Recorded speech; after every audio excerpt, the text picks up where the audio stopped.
Hey, it's Paris. You know I love sparkly things, right? Like stars. Duh. And thanks to Hilton and AutoCamp, I just slept under them.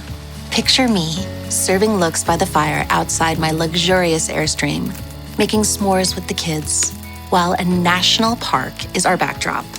The great outdoors meets Hilton hospitality. That's hot. Explore all the new ways to stay at Hilton.com. Hilton for the stay. I was deep in it, gaming on Samsung Galaxy Z Fold 7. Unfolding the screen made it twice as big and so immersive, I kinda lost myself. Might have trolled a little too close to the sun. Someone in the chat told me to touch grass, so I took my Z Fold 7 outside and kept playing. Still won, got a tan, and a nice little reset. Powerful processor, realistic graphics, you stay locked in, streak stays alive. Can your phone do that? The new Galaxy Z Fold 7. Get yours at Samsung.com. Lowe's knows that no matter your paint project, saving is at the top of your list. That's why when you shop today, you can buy one, get one free. Select Valspar and HGTV Home by Sherwin-Williams. One coat coverage interior paints via rebate. Shop these deals in-store or online today at Lowe's. We help, you save. Selection varies by location. While supplies last. Discount taken at time of purchase. See sales associate for details. Offer valid 8/21 through 9/3. Welcome to Book Talk for Book Talk with Jack and Amy, a literary podcast where we deep dive into the writings of your favorite novels. This autumn-ish, we are hosting a book club while we prepare our 10-part literary analysis of Sarah J. Maas's Heir of Fire. This is Jack. And I'm Amy. And each week we'll discuss one book from our autumn-ish book club roster. By using our literary background, we'll provide our flash analysis of each book, as well as discuss listener thoughts. This is part one of this week's episode where we're discussing The Hunger Games by Suzanne Collins. The views expressed by the hosts are entirely their own and in no way represent the thoughts or intentions of the original author. This podcast is a discussion shared to spark thought and conversation on the characters and themes of this novel. The interpretations presented in this podcast are just a few of the many possibilities. Listeners are encouraged to read along and share their own analysis of the text. Though the hosts speak mostly within the constraints of this book, series spoilers may be discussed with or without warning. Explicit language, as well as themes of sex, violence, abuse, depression, self-harm, and death will recur throughout this podcast. Listener discretion is advised. If you're enjoying the podcast, check out our Patreon for more exclusive content. You can find us at patreon.com/booktalkforbooktalk. Okay, so we're starting this episode and we are live streaming it for our Patreon. And right now, the live stream people can see Amy's wearing black lipstick. Please tell us your reason. My reason is because there are a lot of different lipstick colors represented in the Capitol, and I wanted to be part of that. So we did it, guys. We came together and as a community peer pressured Amy to read The Hunger Games. And this is the second time we've done this because we peer pressured her into reading Throne of Glass. It's true.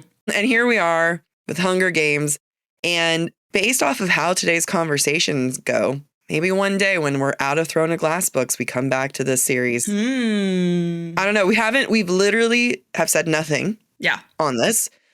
Amy read the book and then she was like, I read all three. Yeah. I reread this book, and by read, we will disclose, listened. I did not have time to go and listen to the second two, so I watched a lot of TikTok videos. It's time. Hands up, tits up. Describe this book, either this book or your experience, in 10 words or less. Okay. The intimacy of Katniss's inner dialogue was necessary for enjoyment. I don't think you're going to top that this season. I don't think so either. It's just going to devolve. Yeah. No, you came in too strong. Okay. Haven't read this since first publish-ish. Holds up even better. I already have goosebumps because there is so much commentary, and this will certainly be one of the themes we talk about. So much commentary about the real world that is so relevant. I want to go into a couple of reasons as to why you didn't read it, just so that people get to know your level of stubborn and why we break you down as we do.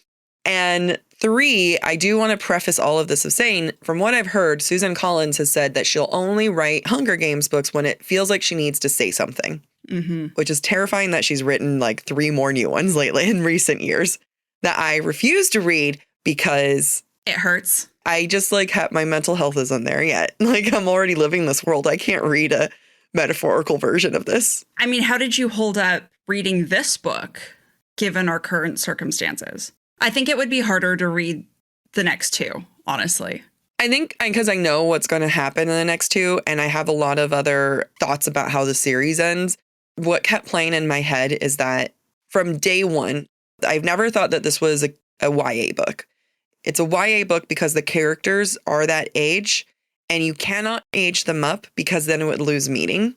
And as I was reading this, I was just like, this isn't YA. I always felt that. And it just like confirmed more because here I am years later and I still have those feelings. And I felt like I could understand it in a deeper level. When was this published? Early 2010s? 2008. Okay, so talk about your experience. Sure. So let me take you back to 2008. I had just been convinced to read Twilight. And Breaking Dawn was about to come out, so I read all 3 books, and then I read Breaking Dawn. And then I said, I am never wasting my life on something everybody suggests to me ever again. No offense to anyone who loves Twilight. I think I would have a different appreciation for it now. I think I was really depressed, and I spent 2 weeks reading and was about to start at ASU, and I was just really mad at life and really mad at myself. And I just hated everything and everyone. So I was like, never again. So when the Hunger Games movies started coming out and all my friends started reading the books and were like, oh my goodness, you need to read these books. They're so good. I was like, absolutely fucking not. And I stood by that until now. And you know what? I'm actually glad I did not read it when I was younger because I could not appreciate it the way I appreciate it now. Yeah, I feel like Suzanne Collins was able to get published because of the time that was YA. You know, they were looking for another Twilight. And you come in and you're just like, oh, we have a love triangle, right? Peeta, Gale, who's she going to choose? Team Edward, Team Jacob. Like, that's what they were hungry for. And then what Hunger Games did was demolish the playing field of YA because we went from, you know, vampires to now dystopian. And that was the rage for the longest time was who can have the most dystopian book around. And I do remember a lot of people like, because I was a big Twilight fan, but then people would be like, it's just like Hunger Games or Harry Potter. Let's not try to like compare things. Let's like each of them are different. Yeah. It is hard. And I remember reading this.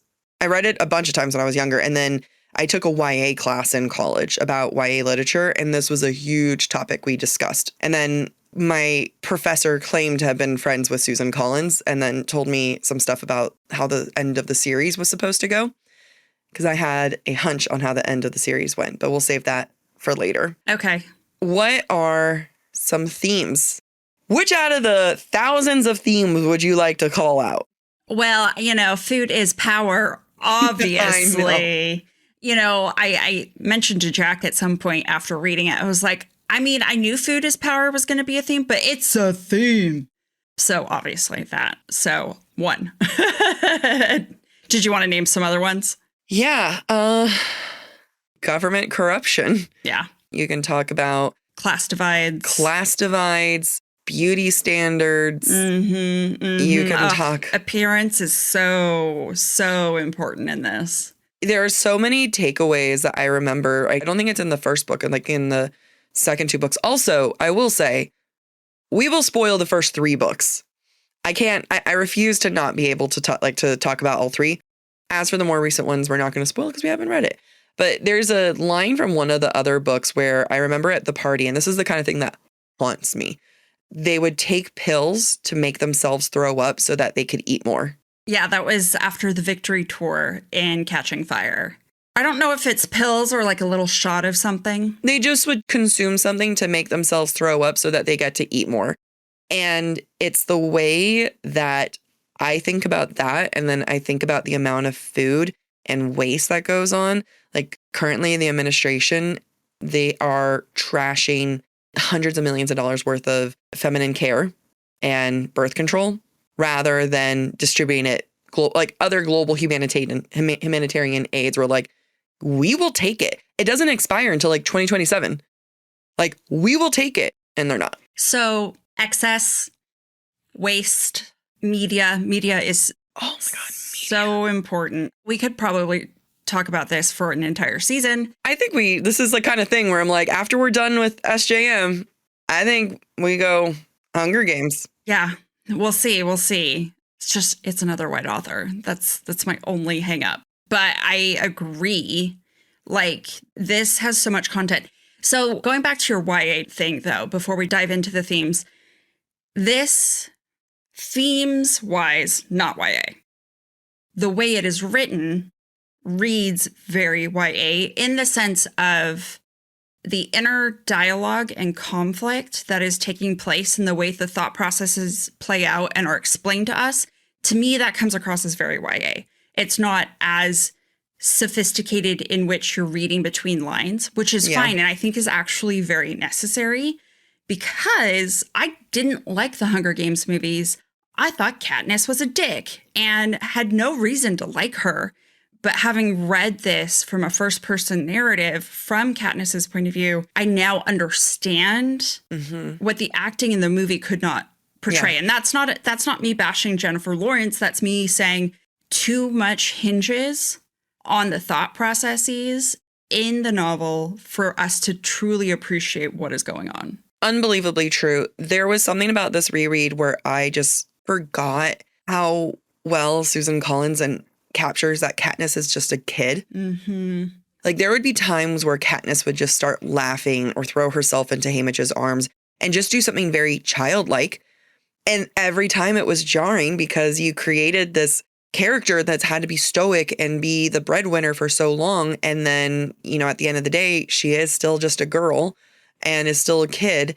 And you wouldn't be able to get to those moments without those thought process, right? Where you can see her figuring things out, being very young, at the same time, just wanting to smile, just wanting to have those relaxed moments. And I think that really is like a good catch where it's like themes, not YA. The writing style, it is YA because the characters are young. Yeah, exactly. And Katniss is 16 in the first book and then 17 in the subsequent two books, which is important. I mean, we are dealing with a minor who is dealing with some really hard things. Yeah. To your point, which makes it not very YA. But I had so much empathy for Katniss. Like, no matter what her choices are, good or bad, like, you can't fault her for any of them. No. Which I thought Suzanne did a marvelous job with that. Yeah. Because it could, if done incorrectly, could have been very easy to hate Katniss from a writing perspective.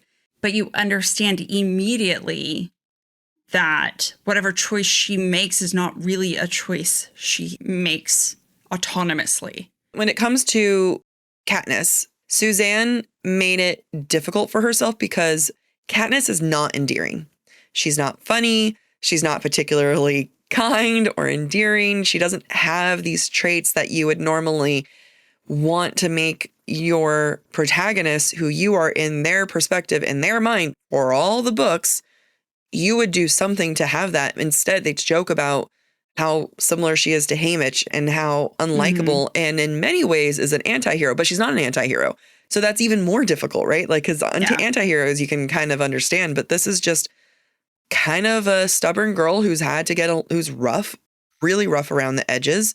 Yet, like you said, you empathize so much with her because if there's one thing that she does have, it's so much love for her family, for Prim. And coming back down to that, I do want to say real quick, in case someone was like, why does it make it YA? YA is very much traditionally defined as coming of age. So there is something that is taking them from childhood to beginning of adulthood. And you do not have that with Hunger Games because she is right in there. Her coming of age would have been at 11 when she started hunting. Yeah, it's not a traditional, I think the phrase is Bildungsroman, which is that coming of age story. But it is in the sense of there is an innocence lost. Like, she's lost her innocence a long time ago, but there's a naivety that is lost in this process. Yeah. That she still possesses. And that, to me, makes it very much a coming-of-age story.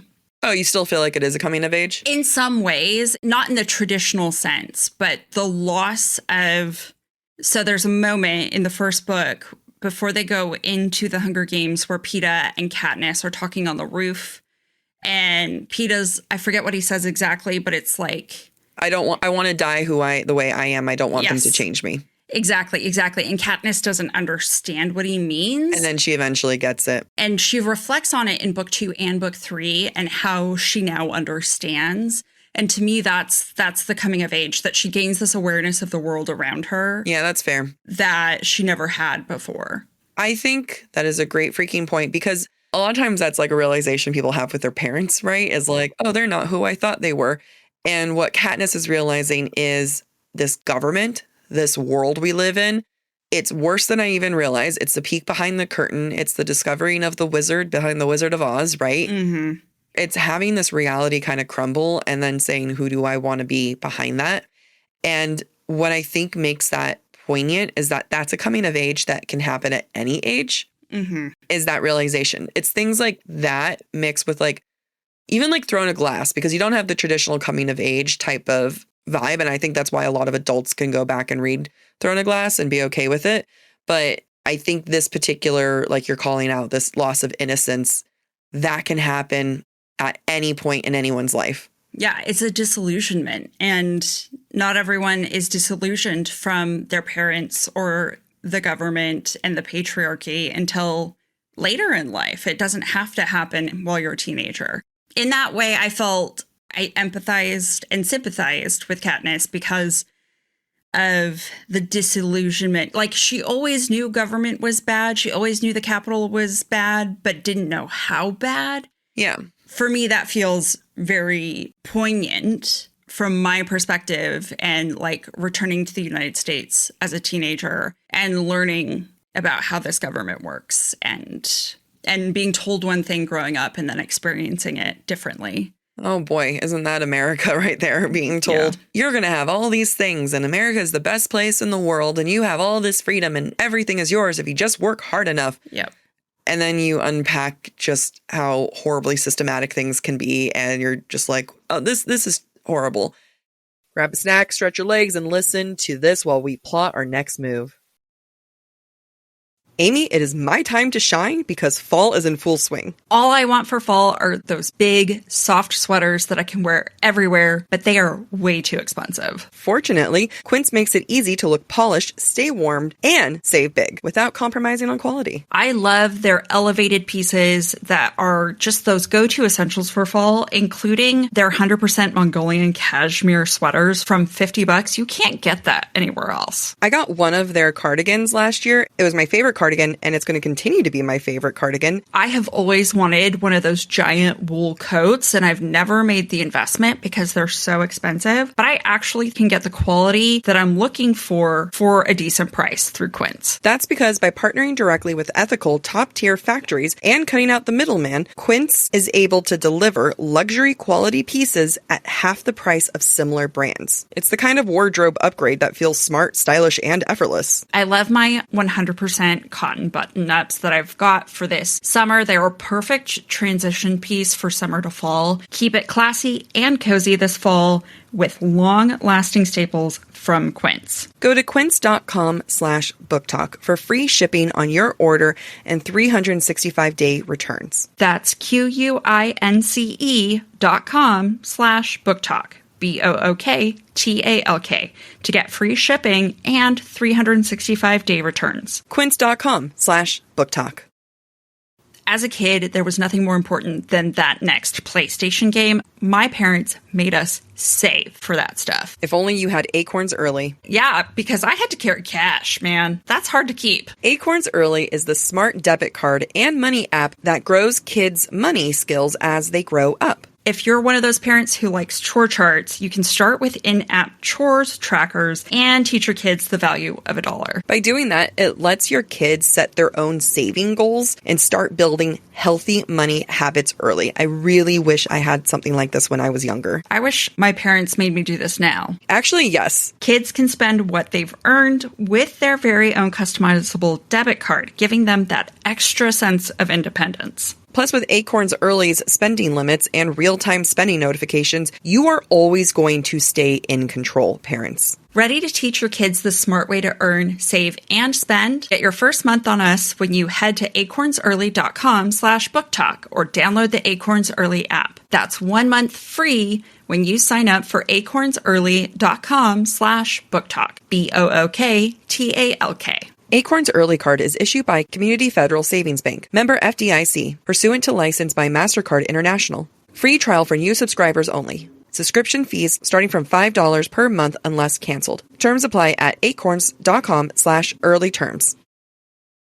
This show is sponsored by Liquid IV. Summer might be over, but hydration is never over. I need it more than ever now that it's back to school season. Thank goodness for Liquid IV because that is what's getting me hydrated and ready for the fall. Liquid IV is scientifically formulated to help replenish electrolytes and fluids lost from sweat or exercise. 3 times the electrolytes of the leading sports drink, plus 8 vitamins and nutrients, all in a single stick. 1 stick of Liquid IV in 16 ounces of water is more hydrating than water alone. Liquid IV has their new Liquid IV's Energy Multiplier Sugar-Free Hydration Energy. This is what I use daily. It's 0 sugar, 3 times the electrolytes, and 9 essential vitamins for a sugar-free, crash-free boost. The fact that it has natural caffeine, it's perfect for that jitter-free, sugar-free lift because you know how I react to caffeine. And you know what? It comes in 2 amazing flavors. They have a sugar-free energy strawberry kiwi and the best sugar-free energy blackberry lemonade. I had food poisoning this week, and I'm not even exaggerating when I tell you I had my Liquid IV in my giant tumbler, just sipping it, trying to stay hydrated, and I think it saved me.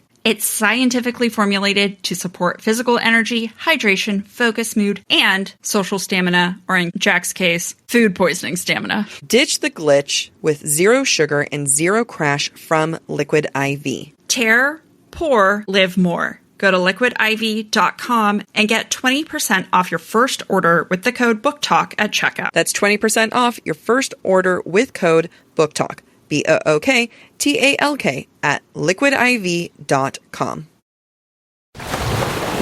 Brace the rudders! Raise the sails! Raise the sails!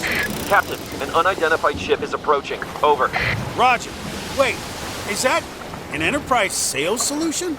Reach sales professionals, not professional sailors. With LinkedIn ads, you can target the right people by industry, job title, and more. We'll even give you a $100 credit on your next campaign. Get started today at linkedin.com/results. Terms and conditions apply.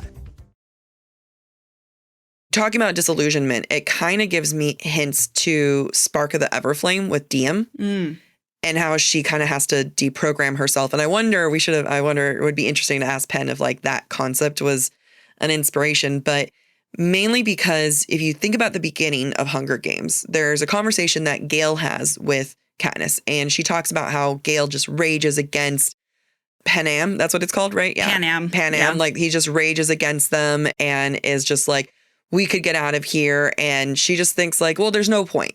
Like there's no point to it. And that I think is so again, another poignant thing of why complain about the government if there's nothing you can do about the government? So why can't I just go along just trying to survive? Yeah.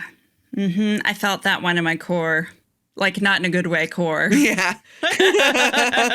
Not in your loins. Nope.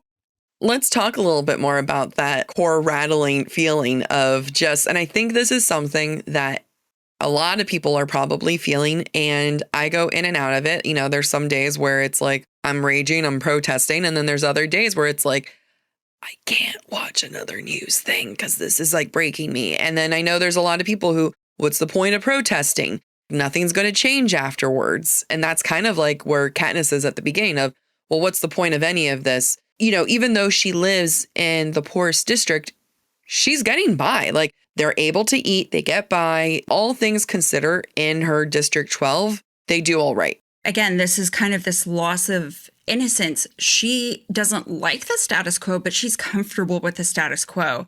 And you see that a lot more, I think, in Catching Fire, where Katniss mourns the loss of her hunting Sundays with Gale, right? Because when she comes back, he's 18, he's gone to the mines. She mourns the loss of Darius, the peacekeeper that flirted with her in the Hob. I forgot about that. What happened to him?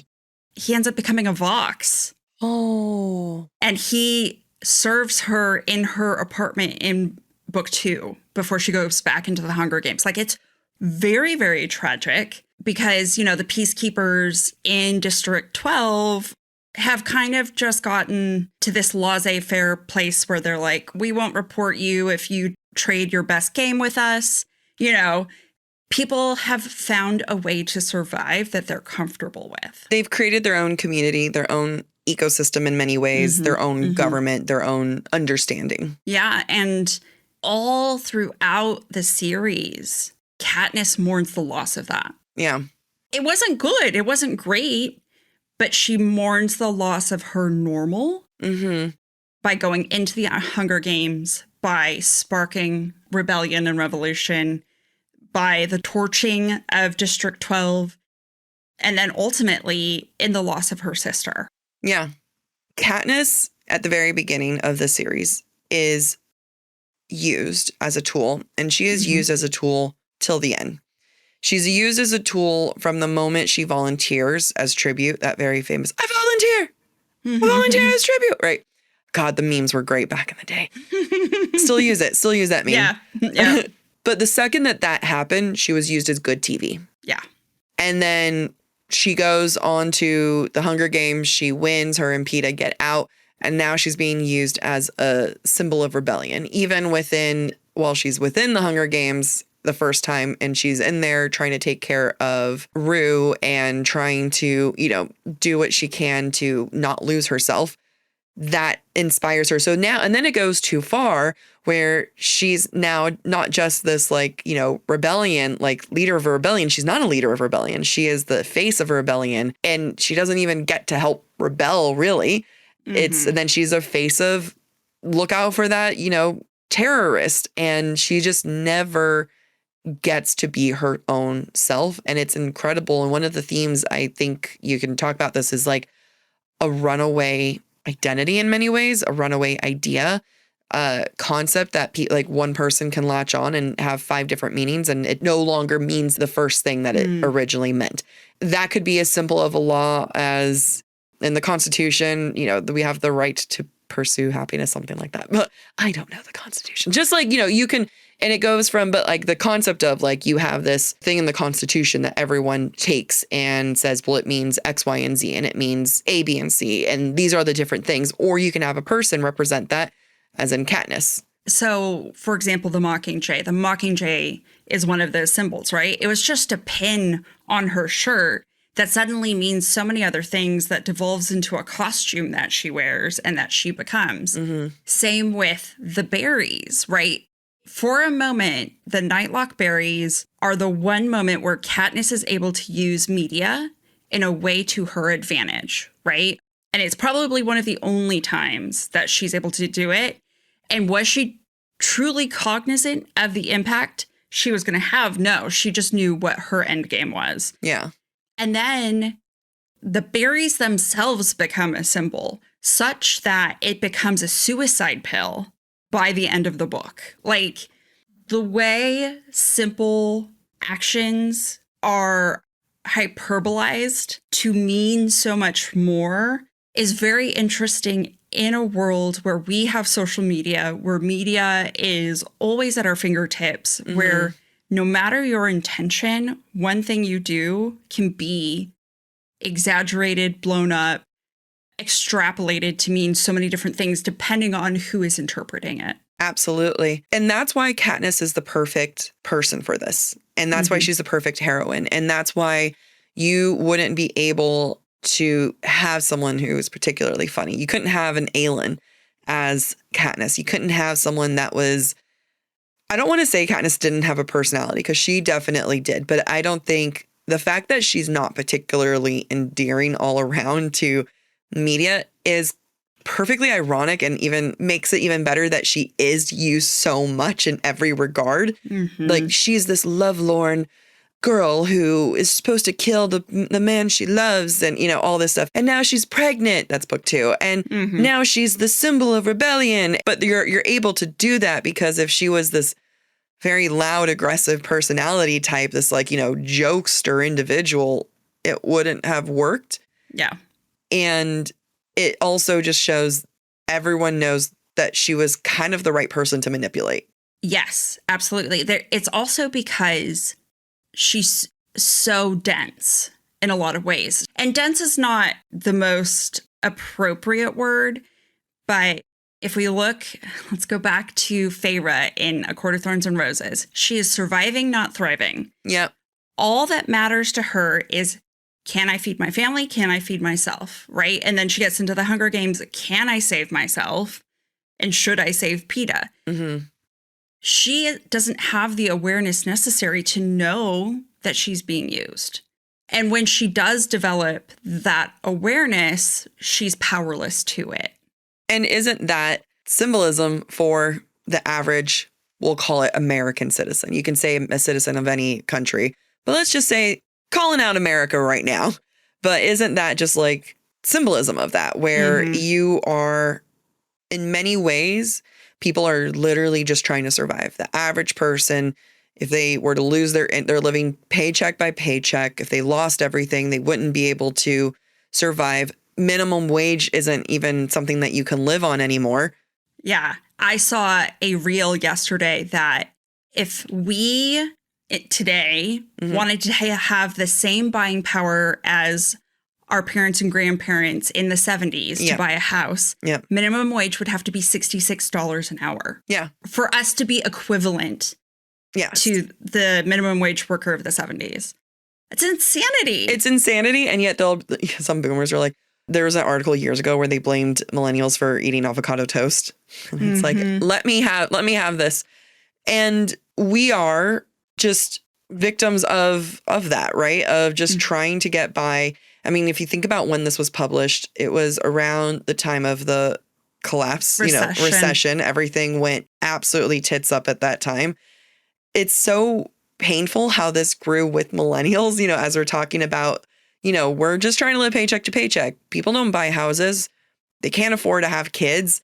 Everyone's just literally trying to survive, barely thinking about thriving, like I'll eat my avocado toast, damn it. Yeah. And that is, Katniss is the average person. She's just trying to survive. Yeah.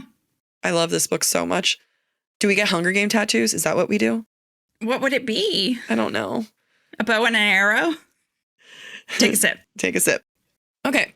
So we talked about Katniss. I would like to talk about her perfect counterbalance.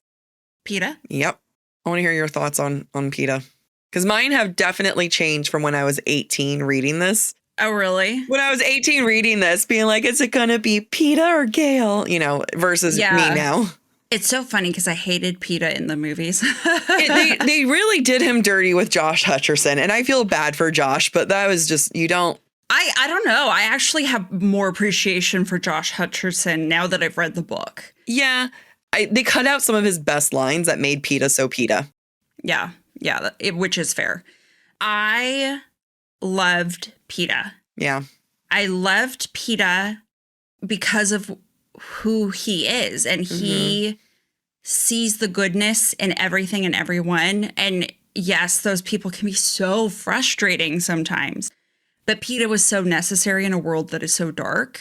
And there's a reason, ultimately, why his and Katniss's relationship develops. And it was fascinating to see her really struggle with that relationship in the first book, because I didn't appreciate that struggle in the movies. Because all of it is so mental. That's like, the movies did great, but they will never capture her own conflict. I think what I love about Peeta is that this is all through Katniss's eyes. We meet Peeta And our initial reaction to him is almost like, well, he's the baker's son. He's kind of soft. He's never had to hunt for himself. He's never had to do anything. And that's our initial impression of him, right? He's just kind of a soft. He's nothing like Gale, who would go and hunt. Then we find out that he actually, gave her that bread and that changed everything in her life. And not just that, but he handled a black eye for that bread. She doesn't really necessarily say it, but we as readers can say that is not the first black eye, the first hit he got. Right. From his family. Mom, probably. Yeah, mom. Very abusive relationship. Yeah. That he's willing to endure for someone who is starving. And so for someone who is soft, quote unquote soft, had to live his entire life in an abusive household to the point where even his mom was saying that like she didn't think that he would survive. So, Katniss never thinks these things, but we as readers start clocking, maybe Peeta isn't as soft as like we realize. And then he's the one who understands marketing.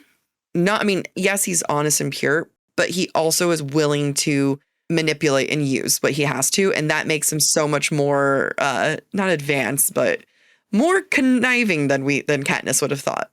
Yeah, he's not Machiavellian. Yeah. Necessarily in a way that I would say some characters are, maybe even including Haymitch. But he knows what it takes to survive in a different way than Katniss. Katniss knows what it takes to survive in a way to literally feed yourself. Mm-hmm. Peeta knows what it takes to survive in terms of how you speak and present yourself and the story that you tell. And both are necessary. Both are necessary. And I think it's also a great idea of no pain knows better. Like there's no like one pain that does it better than everyone. You know what I mean? Because I think sometimes people in life, they're like, well, I've been through this and therefore you would never understand. And I have always been a proponent of do not compare pain, do not compare trauma. Everyone's trauma is different.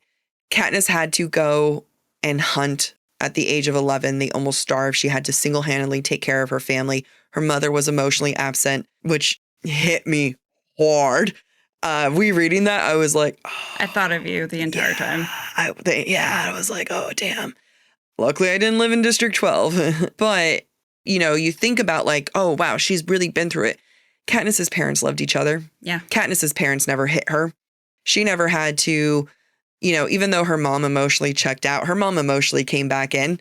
It's not like she's still having to take care of her like that. It's very hard. And I think that's like hopefully something people realize as they get older, that you don't know what goes on behind the scenes of everyone else's house and how much their trauma, like you might not have had gone through, and you don't know that. And you don't know how it's had to toughen them up in different ways. Of course, Peeta would know how to manipulate media. He probably had to lie to his mom all the time. All the time. Yeah. In order to not get in trouble. Yeah. And Suzanne, the narrative never spells that out. No. You have to make those inferences yourself based on the information that you're given. That's why I think that this, for many reasons, this is as much an adult book as it is a YA book. I really enjoyed reading this as an adult because those are things that I was catching far more with Peeta. Before it was, again, I was fresh out of Jacob versus Edward. And so I'm like, Gale versus Peeta, who do we choose? And I think it's also like, we meet Gale so early on and we're just like, here's this hunky older boy.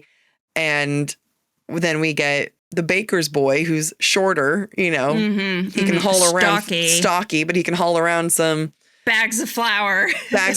And he's also an artist and he's really good at painting himself and dirt and stuff. So, there's a lot of what you might quote unquote call soft boy. I mean, the way that they survive is literally because of Peeta's feelings and him being honest about his feelings. Talk about a revolutionary concept with like men and and male characters, right? Like they lived because Peeta owned up to the fact, but owned up to the fact that he does care for Katniss. The fact that it never crosses Katniss's mind, tells you a lot about Katniss, right? Yeah. That she's not even capable of returning feelings to Gale. She doesn't even know how she feels about Gale. She can't even understand him at the start of the book when he tries to allude to them running off together. I know. Right? She's just like, huh? But how does this logistically work out? This doesn't make sense. Yeah. Exactly. it is an interesting turn on its head, but also it's very fundamental to understanding who Katniss is and who Peeta is. And from the beginning, Peeta looks out for her. Yeah. Even when she doesn't realize it, he's looking out from her. And he understood. I mean, the fact that Peeta knew that he did not have the physical ability to win the whole thing, like he went into this knowing that it wasn't going to work. Like not his strength, but I'm trying to remember now. There was a point where Peeta and Katniss are thinking to themselves, how did Haymitch get through it? Maybe was it at the very end of the book? And they thought he outsmarted everyone because he wasn't stronger, faster, or anything. He outsmarted. Now I'm trying to remember when that part happened in the book. They learn about it in the second book when they're preparing to go back into the Quarter Quell. In the first book, they come to the conclusion of they outsmarted. But I'm wondering when that happened, because at what point, what inspired Peeta to say this is the strategy? Because when Peeta blocks Katniss out and says, I don't want to train with her, I want to media train with Haymitch, that's the moment where he went to Haymitch most likely and was like, hey, I actually have feelings for her. Let's use this. How can we use that to our advantage? I'm assuming that either he did that or maybe Haymitch saw the crush, but it was an individual thing. I wonder from him, like what was the moment that he was like, this is what I'm going to use. Yes, I am going to use my feelings, because using that emotion, using his honest and pure feelings for Katniss is playing into the media and like playing into this government, and is part of giving away of something from yourself, that he's already sad that he doesn't want to die having lost a piece of himself. And in many ways he already has by using his own emotions. I feel like it all ties back to their first entrance on the chariots. It's one of those girlish moments for Katniss where she gets excited and smiles and waves and experiences this absurd form of joy for one moment. Yeah. And everyone falls in love with her and her magnetism. And that's when I think Peeta realizes they see what I see. Yeah. I can't keep it for myself. So let me play on my emotions because they can become everybody else's emotions. Yeah. Even Senna, even he was saying like, hey, hold hands. Like you guys going into this together. And then I think Katniss even kisses Peeta on the cheek at one point in the first chariot roll around. I can see that being a moment of him being like, ooh, everyone's noticing her and us. Yeah. Let's see what I can do with this. Yeah. And I don't think he's not Machiavellian. No. It's about survival. Everyone's just trying to survive. Yeah.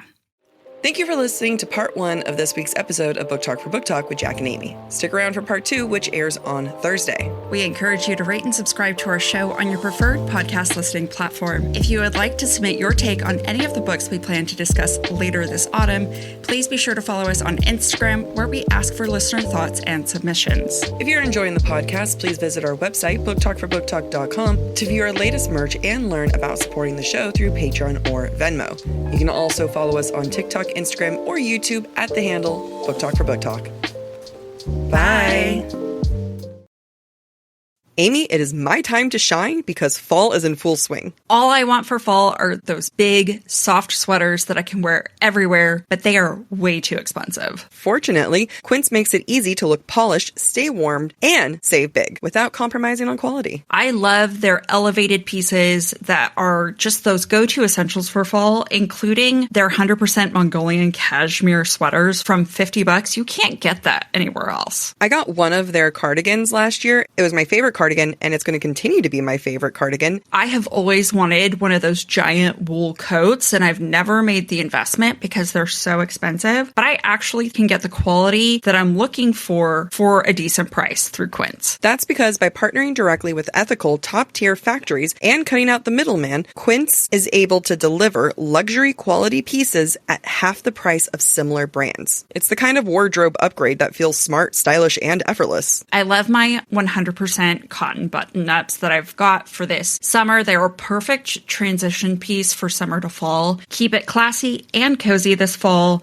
with long-lasting staples from Quince. Go to quince.com/booktalk for free shipping on your order and 365-day returns. That's QUINCE.com/booktalk. BOOKTALK to get free shipping and 365-day returns. Quince.com/booktalk.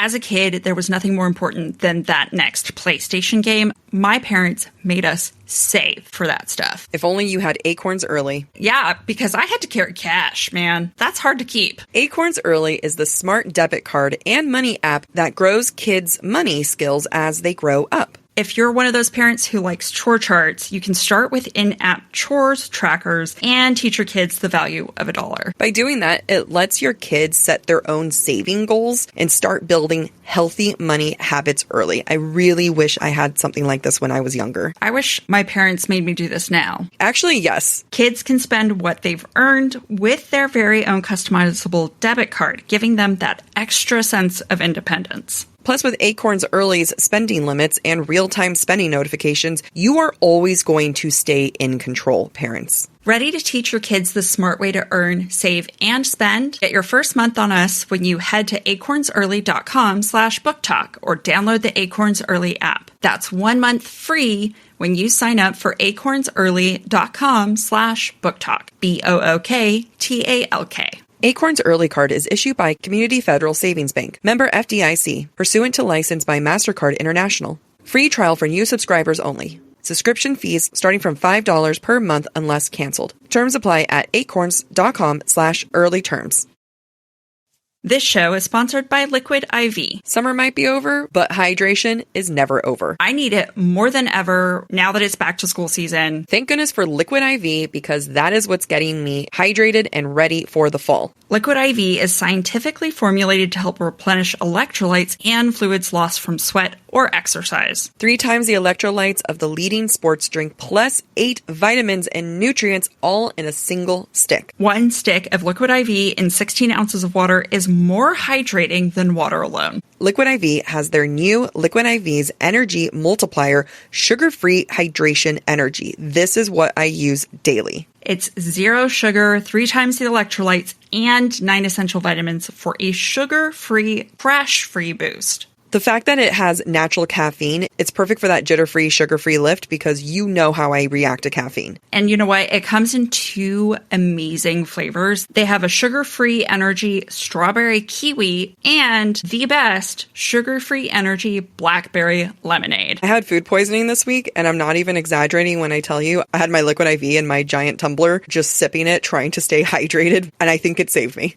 It's scientifically formulated to support physical energy, hydration, focus, mood, and social stamina, or in Jack's case, food poisoning stamina. Ditch the glitch with 0 sugar and 0 crash from Liquid IV. Tear, pour, live more. Go to liquidiv.com and get 20% off your first order with the code BOOKTALK at checkout. That's 20% off your first order with code BOOKTALK. BOOKTALK at liquidiv.com.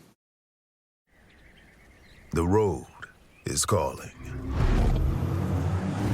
Embrace the thrill of the drive with the fully electric Audi Q6 e-tron. Featuring effortless power, serious acceleration, and advanced Audi tech. It's not just a new EV, it's a new way to experience driving.